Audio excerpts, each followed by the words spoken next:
ಬಾರಿಗೆ DKC ಅವರು ಬೆಳಗಾವಿಗೆ ಬರ್ತಿದ್ದಾರೆ, ಅದ್ದೂರಿ ಸ್ವಾಗತ ಕೂಡ ಸಜ್ಜಾಗಿರುವಂಥದ್ದು, ಯಾವ ರೀತಿ ಪ್ಲಾನ್ ಮಾಡ್ತಾರೆ? ಇವತ್ತು ಭಾಳ ಸಂತೋಷದಿಂದ ನಮ್ಮ ನಾಡಿನ ಮುಖ್ಯಮಂತ್ರಿಗಳಾದಂಥ DK ಶಿವಕುಮಾರ್ ಅವ್ರನ್ನ ಮೊದಲನೇ ಬಾರಿಗೆ ಬೆಳಗಾವಿಗೆ ಬರ್ತಾ ಇದ್ದಾರೆ. ಅದ್ದೂರಿ ಸ್ವಾಗತದ ಎಲ್ಲ ತಯಾರಿಗಳನ್ನು ಮಾಡ್ಕೊಂಡಿದ್ದೀವಿ.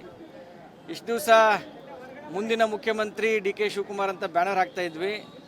ಈ ಸರಿ ಅತಿ ಸಂತೋಷ ಹಾಗೂ ಹುಮ್ಮಸದಿಂದ ನಮ್ಮ ಮುಖ್ಯಮಂತ್ರಿ DK ಶಿವಕುಮಾರ್ ಅಂತ ಬ್ಯಾನರ್ ಹಾಕಿ ಅವ್ರನ್ನ ಸ್ವಾಗತ ಮಾಡ್ತಾ ಇದ್ದೀವಿ. ಜಿಲ್ಲಾಡಳಿತ ಮತ್ತು ಎಲ್ಲ ಅಧಿಕಾರಿ ವರ್ಗ, ವಿಶೇಷವಾಗಿ ನಮ್ಮ ಜಿಲ್ಲೆಯ ಉಸ್ತುವಾರಿ ಸಚಿವರಾದಂಥ ಸತೀಶಣ್ಣ ಜಾರಕಿಹೊಳಿ ಅವರ ನೇತೃತ್ವದಲ್ಲಿ ಜಿಲ್ಲೆಯ ಎಲ್ಲ ಶಾಸಕರು, ಎಲ್ಲ ಮುಖಂಡರ ನೇತೃತ್ವದಲ್ಲಿ ಇವತ್ತು ಒಂದು ಅದ್ದೂರಿ ಸ್ವಾಗತವನ್ನು ನಾಡಿನ ಮುಖ್ಯಮಂತ್ರಿಗಳಾದಂಥ DK ಶಿವಕುಮಾರ್ ಅವ್ರಿಗೆ ನಾವು ನೀಡ್ತಾ ಇದ್ದೀವಿ. ಈ ಒಂದು ಅದ್ಭುತದ ಕ್ಷಣವನ್ನು ನಾವು ಕೂಡ ಆನಂದ ಪಡ್ತೀವಿ ಮತ್ತು ಸಾವಿರಾರು ಸಂಖ್ಯೆಯಲ್ಲಿ ಅಭಿಮಾನಿಗಳು ಕೂಡ ಬರುವ ನಿರೀಕ್ಷೆ ಇದೆ. ಭಾಳಷ್ಟು ಕ್ಯೂರಿಯಾಸಿಟಿ ಇದೆ ಸರ್, ಅವ್ರನ್ನ ವೆಲ್ಕಮ್ ಮಾಡ್ಕೋಬೇಕು. JCBಯಿಂದ ಹಾರ ನಿಮ್ಮ ಅಭಿಮಾನಿಗಳೆಲ್ಲ ತಯಾರಿ ಮಾಡ್ಕೊಂಡಿದ್ದಾರೆ. ಅಭಿಮಾನಿಗಳು 2 ದಿವಸದಿಂದ ಯಾವಾಗ DK ಶಿವಕುಮಾರ್ ಅವರು ಬೆಳಗಾವಿಗೆ ಬರ್ತಾರಂತ ಗೊತ್ತಾಯಿತು, ಅವತ್ತಿನಿಂದ ತಯಾರಿಗಳಲ್ಲಿ ಅವರೇ ತೊಡಗಿಕೊಂಡಿದ್ದಾರೆ. ಮಳೆ ಇದ್ದರೂ ಕೂಡ, ಇವತ್ತು ಮಳೆ ಇದ್ದರೂ ಕೂಡ ನಾವೆಲ್ಲ ತಯಾರಿ ಮಾಡೋಣ ಅಂತ ಮಾಡಿದ್ದಾರೆ. ಆದರೂ ಮಳೆರಾಯ ಇವತ್ತು ಒಂದು ಸ್ವಲ್ಪ ಏನು ನಮ್ಮ ಮೇಲೆ ಕೃಪೆ ತೋರಿದ್ದಾನೆ. ಇವಾಗ ಮಳೆ ಕಾಣಿಸ್ತಾ ಇಲ್ಲ. ಸಾಹೇಬರು ಇನ್ನೇನು ಕೆಲವೇ ಕ್ಷಣಗಳಲ್ಲಿ ಬಂದಾಗ ಸಾವಿರಾರು ಸಂಖ್ಯೆಯಲ್ಲಿ ಅಭಿಮಾನಿಗಳು ಅದ್ದೂರಿ ಸ್ವಾಗತವನ್ನು ಇವತ್ತು ನಾವು ಮಾನ್ಯ ಮುಖ್ಯಮಂತ್ರಿಗಳಾದಂಥ DK ಶಿವಕುಮಾರ್ ಸಾಹೇಬರಿಗೆ ನೀಡ್ತೀವಿ. ಸರ್, ಈಗ ಮೊದಲ ಬಾರಿಗೆ ಬರ್ತಿರುವಂಥ CM DK ಶಿವಕುಮಾರ್ ಏನೇನು ನಿರೀಕ್ಷೆಗಳು ಇಟ್ಕೊಂಡ್ರೆ ಏನೆಲ್ಲ ಮಾಡ್ಬೋದು, ಅವರು ಏನೆಲ್ಲ ಸಮಸ್ಯೆಗಳಿದ್ದಾವೆ? ಒಂದು ಕಡೆ ಬರಗಾಲ ಐತಿ, ಒಂದು ಕಡೆ ಮಳೆ ಆಗ್ತಾ ಐತಿ.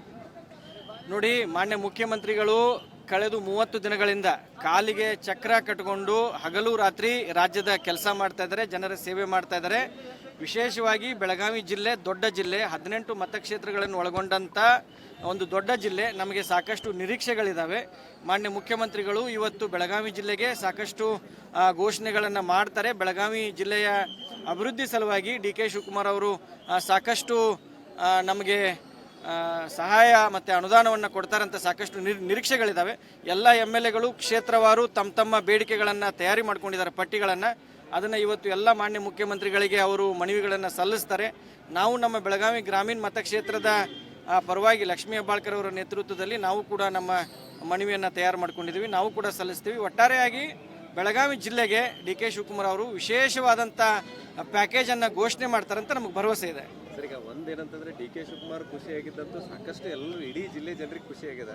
ಗ್ರಾಮೀಣ ಜನರಿಗೆ ಒಂದು ಸೀಟ್ ಲಕ್ಷ್ಮಿ ಅಕ್ಕ ಸಚಿವರಾಗಬೇಕನ್ನುವಂಥ ಐತಿ. ಸೊ ಏನಾಗ್ಬೋದು ಸರ್, ಏನು ನಿರೀಕ್ಷೆಗಳದಾವ? ನೋಡಿ, ಲಕ್ಷ್ಮೀ ಹೆಬ್ಬಾಳ್ಕರ್ ಅವರು ಕಳೆದ 27 ವರ್ಷದಿಂದ ತಳಹಂತದಿಂದ ಕಾಂಗ್ರೆಸ್ ಪಕ್ಷದಲ್ಲಿ ಸಕ್ರಿಯವಾಗಿ ಕೆಲಸ ಮಾಡಿ ಎಲ್ಲ ಹಂತದಲ್ಲೇ ಅವರು ಸೇವೆ ಸಲ್ಲಿಸಿದ್ದಾರೆ. ಜಿಲ್ಲಾಧ್ಯಕ್ಷರಾಗಿ, ಮಹಿಳಾ ಕಾಂಗ್ರೆಸ್ ರಾಜ್ಯ ಅಧ್ಯಕ್ಷರಾಗಿ ಪ್ರತಿಯೊಂದು ಹಂತದಲ್ಲಿ ಅವರು ಸೇವೆ ಸಲ್ಲಿಸಿದ್ದಾರೆ. ಕಳೆದ 3 ವರ್ಷದಲ್ಲಿ ಕರ್ನಾಟಕ ರಾಜ್ಯದ ಸಚಿವರಾಗಿ ಒಂದು ಕಪ್ಪು ಚುಕ್ಕೆ ಇಲ್ಲದೆ ಗೃಹಲಕ್ಷ್ಮಿ ಯೋಜನೆಯನ್ನು ಸಾಕಷ್ಟು ಅಚ್ಚುಕಟ್ಟಾಗಿ ಯಶಸ್ವಿಯಾಗಿ ಅನುಷ್ಠಾನ ಮಾಡುವಲ್ಲಿ ಕೂಡ ಸಫಲರಾಗಿದ್ದಾರೆ. ಮಾನ್ಯ DK ಶಿವಕುಮಾರ್ ಅವರ ಸಂಪುಟದಲ್ಲಿ ಈ ರಾಜ್ಯದ ಜನರ ಇನ್ನೂ ಹೆಚ್ಚಿನ ಸೇವೆಯನ್ನು ಮಾಡಲಿಕ್ಕೆ, ಬೆಳಗಾವಿ ಜಿಲ್ಲೆ ಬೆಳಗಾವಿ ಗ್ರಾಮೀಣ ಜನರ ಸೇವೆಯನ್ನು ಮಾಡಲಿಕ್ಕೆ ಅವರಿಗೆ ಸಂಪುಟದಲ್ಲಿ ಅವಕಾಶ ಸಿಗುತ್ತೆ ಅಂತ ನಮಗೆ ದೊಡ್ಡ ಭರವಸೆ ಇದೆ, ಆಸೆ ಕೂಡ ಇದೆ. ಸಾವಿರಾರು ಅಭಿಮಾನಿಗಳ ಆಸೆ ಕೂಡ ಅದೇ. ನಮ್ಮ ಬಯಕೆ ಕೂಡ ಲಕ್ಷ್ಮೀ ಹೆಬ್ಬಾಳ್ಕರ್ ಅವರು ಈ 2ನೇ ಬಾರಿ ಏನು ಸಂಪುಟ ವಿಸ್ತರಣೆ ಆಗ್ತೈತಿ, ಅದರಲ್ಲಿ ಅವರಿಗೆ ಮಂತ್ರಿ ಸ್ಥಾನ ಸಿಗಲಿ ಅಂತ ನಮ್ಮ ಬಯಕೆನೂ ಕೂಡ ಇದೆ. ನಮಗೆ ಭರವಸೆ ಇದೆ. ಮಾನ್ಯ ಮುಖ್ಯಮಂತ್ರಿಗಳು, ಮಾಜಿ ಮುಖ್ಯಮಂತ್ರಿಗಳಾದಂಥ ಸಿದ್ದರಾಮಯ್ಯ ಸಾಹೇಬರು, ನಮ್ಮ ಮಲ್ಲಿಕಾರ್ಜುನ್ ಖರ್ಗೆ ಸಾಹೇಬರು, ರಾಹುಲ್ ಗಾಂಧಿ ಅವರು, ವೇಣುಗೋಪಾಲ್ ಅವರು ಎಲ್ಲರೂ ಕೂಡ ಲಕ್ಷ್ಮೀ ಹೆಬ್ಬಾಳ್ಕರ್ ಅವರ ಆ ಒಂದು ನಾಯಕತ್ವವನ್ನು ಬೆಳೆಸಲಿಕ್ಕೆ, ಮಹಿಳಾ ನಾಯಕತ್ವವನ್ನು ಬೆಳೆಸಲಿಕ್ಕೆ ಅವರಿಗೆ ಮಂತ್ರಿ ಸ್ಥಾನವನ್ನು ಕೊಡ್ತಾರೆ ಅಂತ ನಮಗೆ ಭರವಸೆ ಇದೆ. ಆದಷ್ಟು ಬೇಗ ಸಂಪುಟ ವಿಸ್ತರಣೆ ಆಗ್ಬೋದು. ನಮ್ಮದು ಬೇಡಿಕೆ ಕೂಡ, ಯಾಕಂದರೆ 1 ತಿಂಗಳಾಯ್ತೀಗ ಸಂಪುಟ ವಿಸ್ತರಣೆ ಆಗಲೇಬೇಕು. ದೊಡ್ಡ ರಾಜ್ಯ ಆಗಿರೋದ್ರಿಂದ ಅಭಿವೃದ್ಧಿಗೆ ಎಲ್ಲೋ ಒಂದು ಕಡೆ ಸ್ವಲ್ಪ ಹೊಡೆತು ಬಿದ್ದೇ ಬೀಳುತ್ತೆ. ಅದಕ್ಕಾಗಿ ಬೇಡಿಕೆ ಇದೆ, ಆದಷ್ಟು ಬೇಗ ಸಂಪುಟ ವಿಸ್ತರಣೆ ಆಗಬೇಕಂತ. ರಾಹುಲ್ ಗಾಂಧಿಯವರು ವಿದೇಶ ಪ್ರವಾಸದಿಂದ ಬಂದ ತಕ್ಷಣ ಸಂಪುಟ ವಿಸ್ತರಣೆ ಆಗುವ ಎಲ್ಲ ಸಾಧ್ಯತೆಗಳು ಇದೆ, ನಮಗೆ ಭರವಸೆ ಕೂಡ ಇದೆ. If you like this video, ಬೇಗ ಲೈಕ್ ಮಾಡಿ, ಕಾಮೆಂಟ್ ಮಾಡಿ, ಶೇರ್ ಮಾಡಿ ಹಾಗೂ ಯೋಯೋ ಟಿವಿ ಕನ್ನಡವನ್ನು ಸಬ್ಸ್ಕ್ರೈಬ್ ಮಾಡಿ.